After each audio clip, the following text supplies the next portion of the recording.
Hello and welcome to our From Inclusion to Belonging pre-conference video series. The From Inclusion to Belonging Conference is a yearly gathering of individuals in the Diocese of Arlington that focuses on the ways that we can better integrate and build community for those with disabilities, the families that love them, and those that help care for them.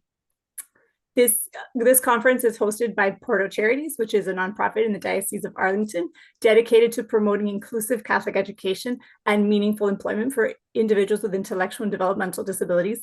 The Diocese of Arlington and our 4 Catholic diocesan high schools, St. Paul VI, Bishop O'Connell, Bishop Ireton, and St. John Paul the Great.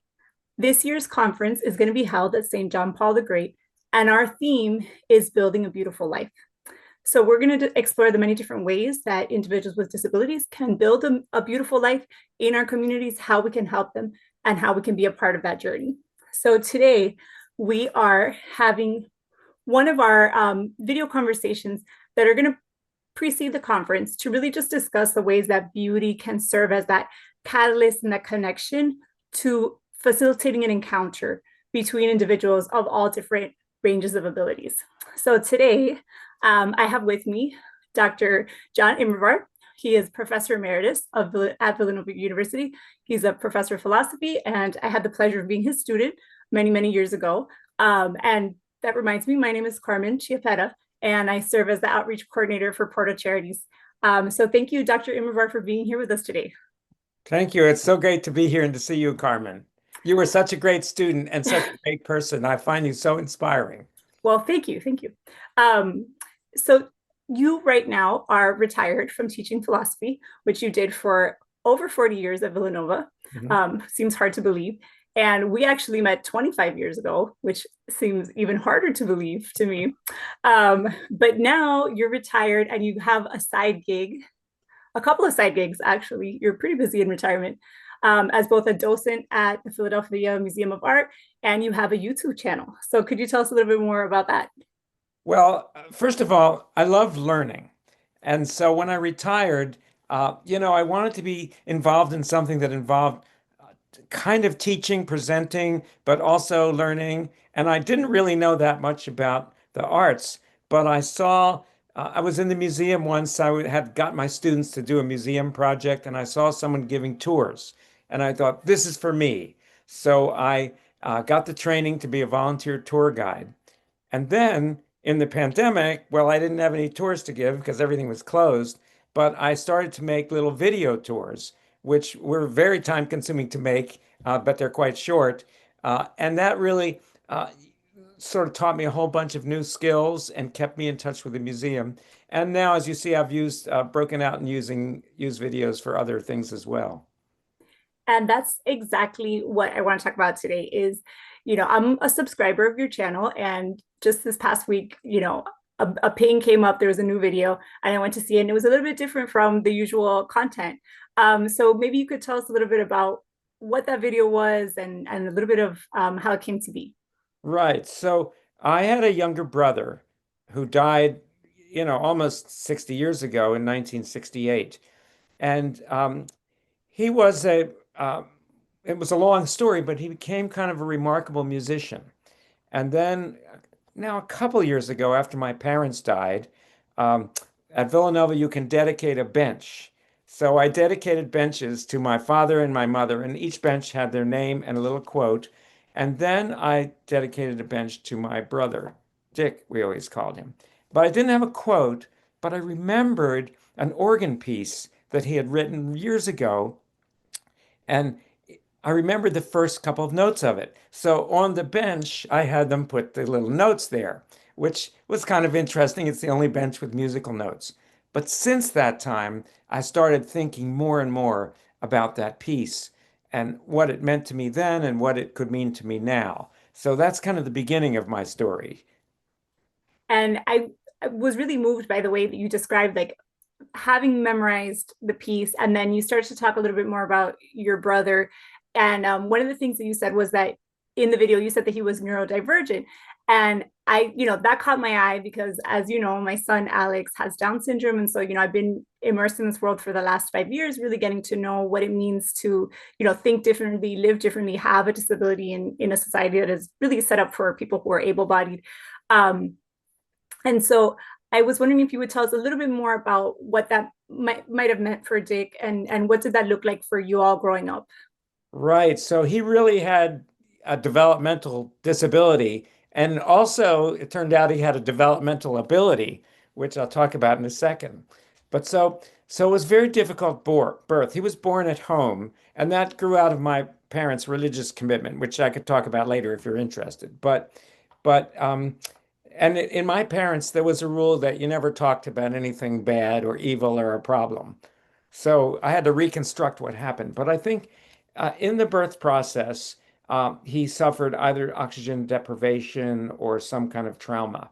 And so as a little kid, he actually couldn't speak. And you would see this child and you would think, well, I mean, now if you saw him, you'd think this child is going to be institutionalized after his parents die. And he'll be just, completely marginalized, won't even be able to work or do anything. But the parents had enormous faith, especially my mom. And I'm not sure how they did this, but eventually, when he was about 5 or 6, they sent him to like a private school, but I think it was a house with, a bunch of adults and a few more children. And he actually learned to speak. So then he became kind of, mainstreamed. I mean, he always had sort of a different approach to life and so on, but he was actually moving through the grades. Maybe he was a year behind. And so, but he was odd.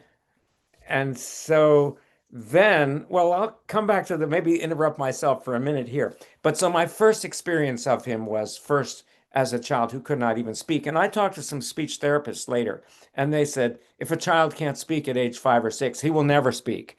And that's why I say he had some developmental ability because somehow he rewired his brain so that he could actually speak and, move through school. So that's part one. Part two. Okay, so it was definitely something that, was noticeable. People maybe were, did he have a lot of friends? Did he have, do you have any memories of that?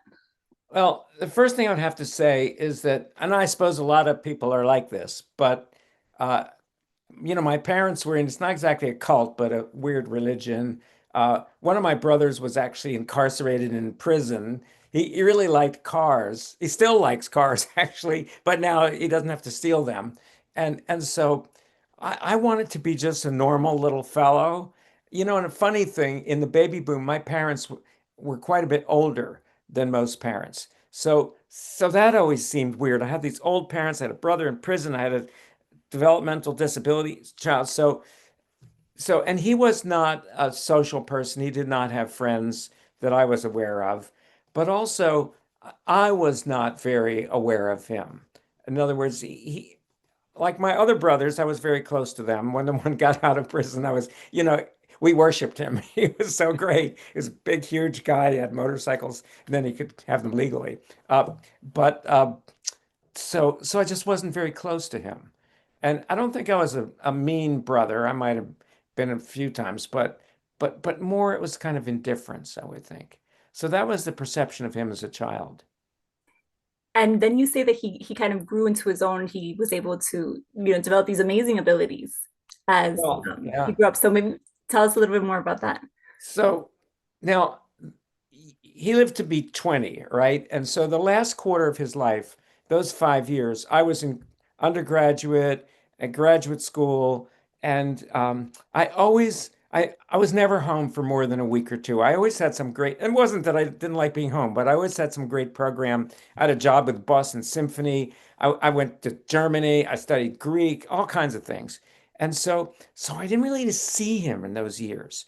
And when I came back home, I would be, with my high school friends and I remember I would like sleep till noon and then stay out all night and so I wasn't aware of him. But somehow, unbeknownst to me, he had continued this process of growth and development. And my parents sent him to this music camp that I had gone to actually. But I wasn't there when he was there, where he was exposed to this incredible organist. I mean, he's very famous. Well, he's just no longer living, but he was very famous and fell in love with organ music. Now, the thing with organ music is nobody's allowed to study the organ until they've already mastered the piano. And I have never heard my brother play the piano. His instrument was the viola. So somehow in this period, and it might have been through the influence of this great organist, he talked somebody into letting him be an organ student. Uh, and found an organ to practice on, which isn't the easiest thing. I think it was a church up the street, but I don't know any of this, and became a really good organist. And when he played the viola, he was a big kid. He always had a really heavy hand. But the organ, you don't have to have it's all Right. digital. So then one day I came home and I just happened to be there. I don't remember exactly what, but I heard him play the organ. I was blown away. I said, he was terrific.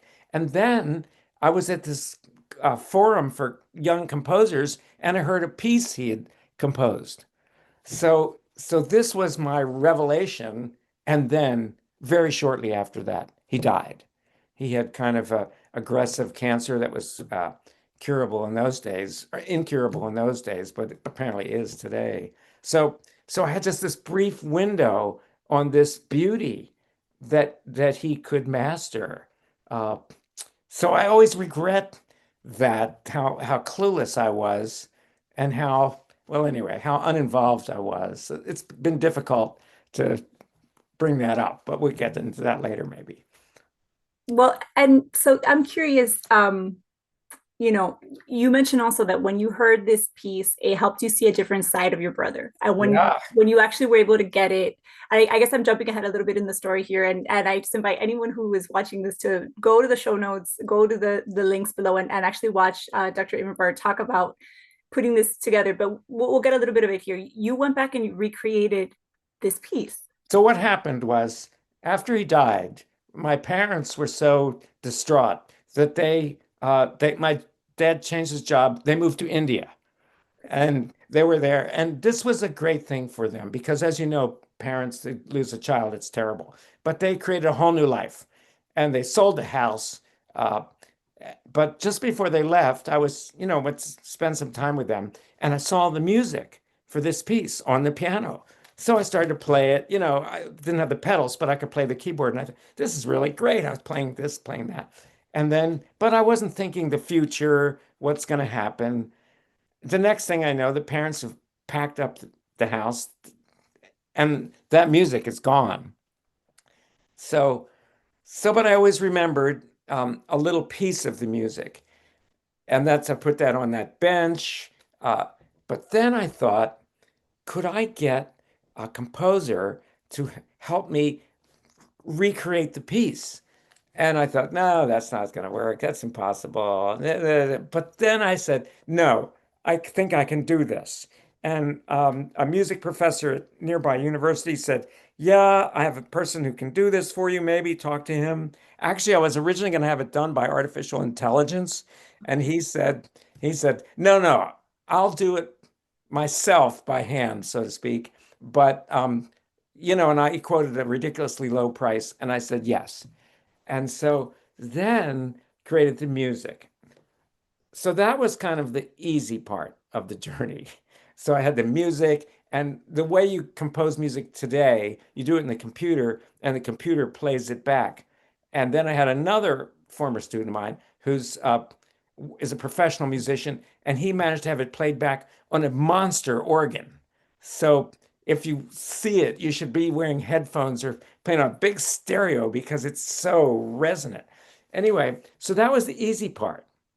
But then one of my sons said, "Why don't you make a video like old guy, lost brother, all that?" And I thought, yeah, that sounds easy. But then as I started to do that, I started to resurrect and try to get all my memories and what happened, why did I miss this, which then plunged me into kind of a deep examination of why I was so ins insensitive, maybe, or so unaware of my brother. Which, yeah.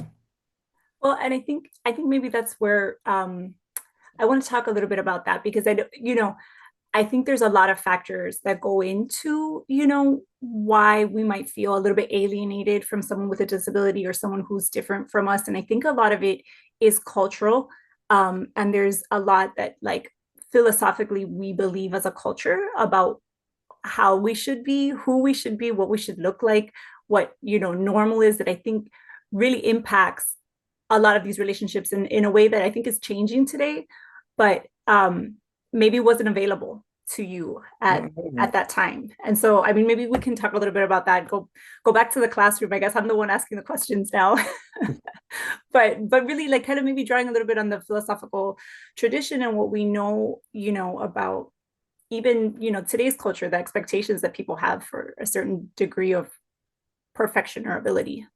Years later, and I always, people give me weird suggestions and I do them. Okay. And somebody said to me, I like you to be a volunteer for this organization that worked with adults with developmental difficulties. And it was a very smart priest. Sean, did you know him? Well, anyway, I'll tell you more about it. It was Caitlin's uncle, actually. Oh yes. Caitlin Okay. Perrot's Yeah. uncle. Yeah. Sorry. Little Uh, side note to history. no, right. So I think he thought you are a really great talker. And so he put me with somebody who'd had a motorcycle accident who really almost had very great difficulty speaking, spoke with great difficulty. And what impressed me was when I first went to meet this person, I was terrified. So I'm not terrified that often, but I was like scared. And I don't know, what will I do? Will it be? What will it be like? And so that element of the different is fearful, and a bazillion years of evolution have trained us to fear the different. Because if you're a paleo person running around, you think, oh, I've never seen this wiggly animal. I wonder, don't so anyway, it isn't just cultural. It's our whole being seeks safety, Right. and difference can seem dangerous.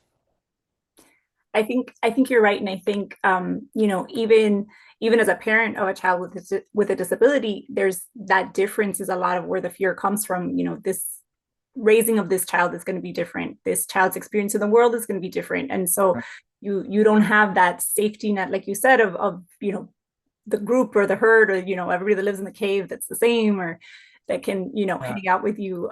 So that's definitely something that I think makes it more difficult, when you have that kind of difference in your own family. Then how do you navigate that, and how does that change things for you? So I think you're right. Like, I think we tend to experience disability, especially from the outside, and especially if it hasn't touched us personally, with like an idea of like fear, or maybe even to some degrees, like a little bit of disgust, a little bit of Yep. definitely discomfort. um and so I think that can be there.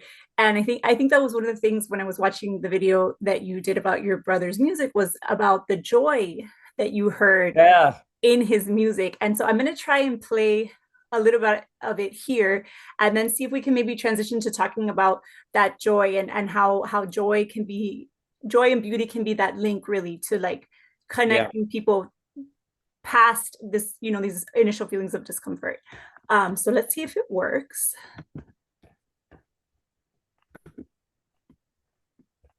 Let's see. I'm gonna try and play it. Gonna share a screen and play it like Oh, that that. might work better. Yes, let me try Yeah. that. So I will do that right now. Let's see. And while she's Share the fooling with screen. that, it's an organ fugue, so you won't hear the richness of the organ, but you'll get the idea of it's just like such a perky little piece. Uh, all set? There we go. Are we seeing it? Yes. Okay. Not yet. There we go. All right. So I'm going to go ahead and make this full screen and see if I can get it to play, because it really Yep. is quite nice to listen to.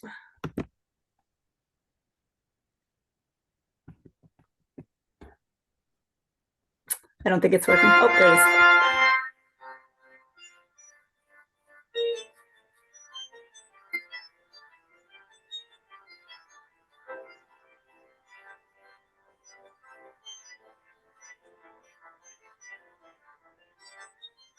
Okay, that doesn't come through very well, Is it not but coming through? I think they'll get the idea though. All right. So Right. this is, let me go ahead and Yeah. pop out here. And when there's a website that shows you that, and it's really great because you can follow the music. And so this kind of shocked me because, well, it was waves of shock, but the first wave of shock was how great he was. And as I began to think about this now, 60 years later, I'm thinking, how did he do this? I mean, how did he get the teacher? How did he get the organ?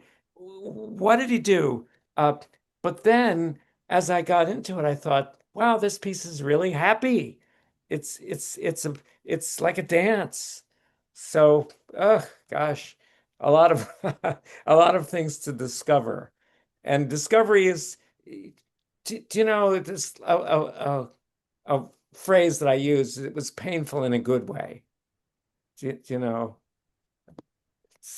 Yeah. So, I mean, discovering that joy, I think, did it give you like, it seems like maybe there was a sense of loss, right? That I Oh missed out yeah. on having this joy with him or being able to share this joy with him. Um, but also, maybe gratitude that he was joyful and that he had happiness in his life, and that he could have this kind of beauty and this beautiful music be such a profound part of who he was. So a couple things. First of all, and it amazes me how little I thought about any of this until 60 years later. But to do what he did is not, that's why I say this is not a developmental disability. This is incredible what he did. Like I'm a musician or, amateur. To do that in a couple, 3 years is very impressive.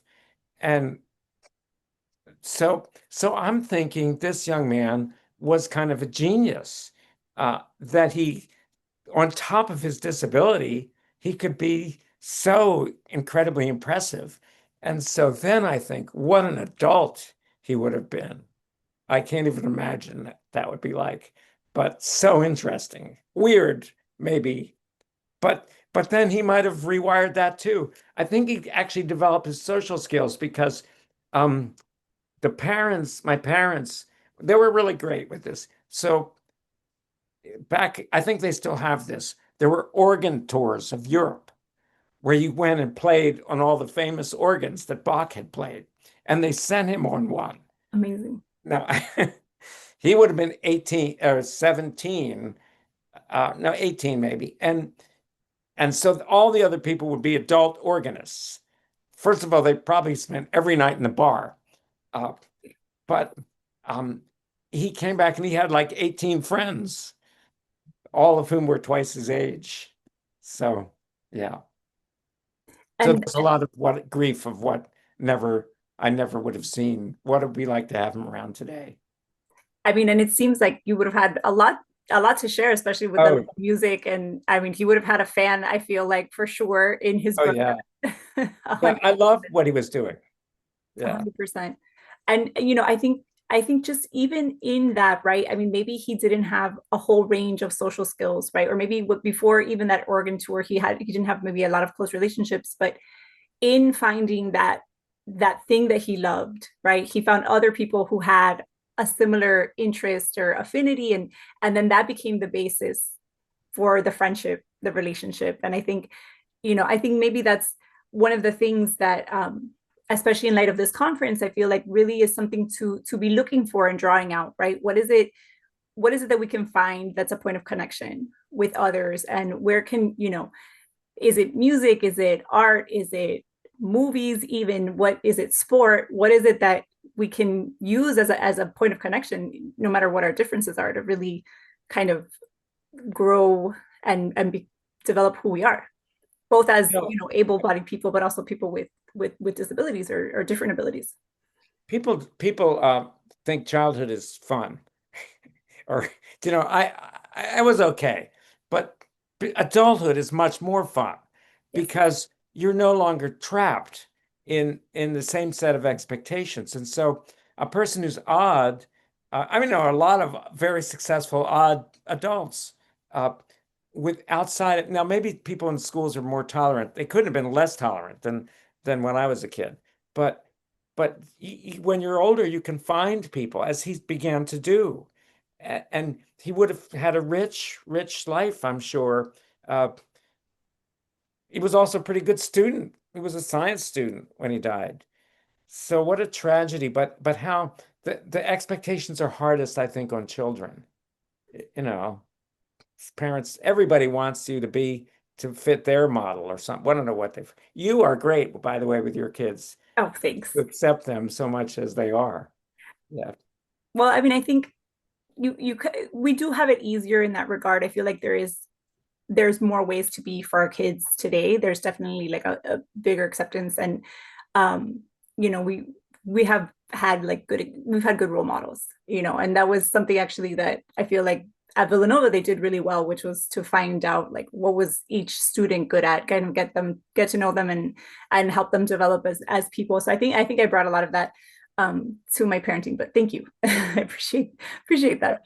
But yeah, I think it's a lot to navigate. It's a lot to navigate, I think, for families and individuals with disabilities, and the sibling relationship is one that I think is definitely underexplored. It definitely has impacts on the siblings. When there's a individual with a difference in the family, there's a lot to navigate. Some of it's positive, some of it's negative, some of it's both at the same time. You know, I've been so inspired by what some of my students have said. I can't remember if I think this student was in a different generation, but one of my students has a brother with developmental disabilities. And she said to me, if I date someone, I have to be thinking, when my parents die, I'll be taking care of my brother. Is this man going to be up for that? So that's a kind of love, but also, well, just so much going on in that decision. Because you always, with the child with developmental difficulties, you're always thinking what's going to happen then.